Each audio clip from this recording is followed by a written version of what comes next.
Derbi Terra 2008 125 for sale on eBay. If we go through the paperwork we've got with the bike first, it comes with its eBay description, which if you're on eBay you can see that.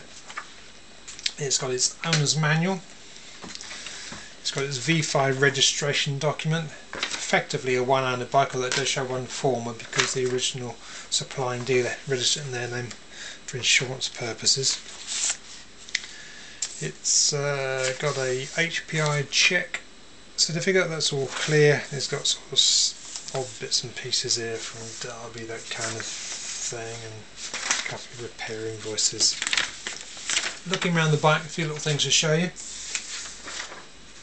First thing is the bike has been put into storage and cleaned and protected with WD-40, and there are places on the bike which look a bit patchy, like on the edge of the seat there, and there are other places around there. Also this engine shield on the other side there, when you look in the pictures you see it looks a little bit patchy.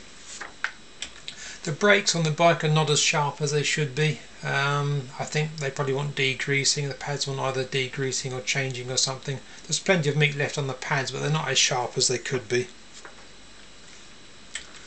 The battery on the bike could be getting a bit past it. The bike has been in storage, and I started it on the start motor probably half a dozen times while I was looking at various things on the bike, and the last time I tried it, it didn't restart the engine.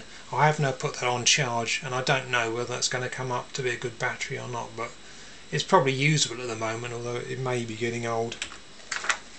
The drivetrain on the bike is the biggest reason why you shouldn't ride it, and that's because this chain adjuster here is broken. There's supposed to be like a washer thing there with a threaded bolt out there with a nut on the end, and it's obviously been snapped off. I guess somebody's probably done it up while this big nut has been tight. Anyway, as a result of that, if you accelerate quickly, the chain pulls and it could pull the wheel forward there.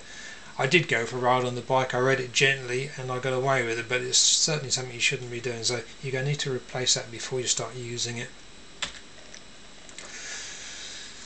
Right, the drive chain, well, of course when you ride it, it can get a bit sort of jiggly, make a bit of a jiggly noise as well at the moment.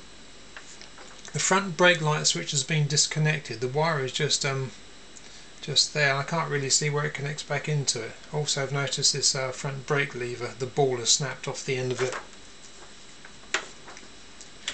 The front right indicators have been taped on. That's obviously broken, you might want to replace that at some point.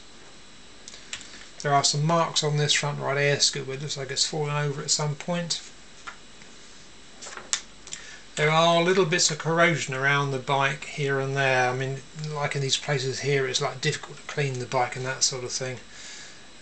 Around these sort of bolt holes and that. And the bike hasn't been kept inside, or it's like it's been used, I should think, in all weathers, perhaps looking at it. There are some sort of grease spots on the bodywork here that are flicked up from the chain, if you're wondering what the marks are when you look at the pictures. And the last thing to point out is the reflector is missing on the below the rear number plate there.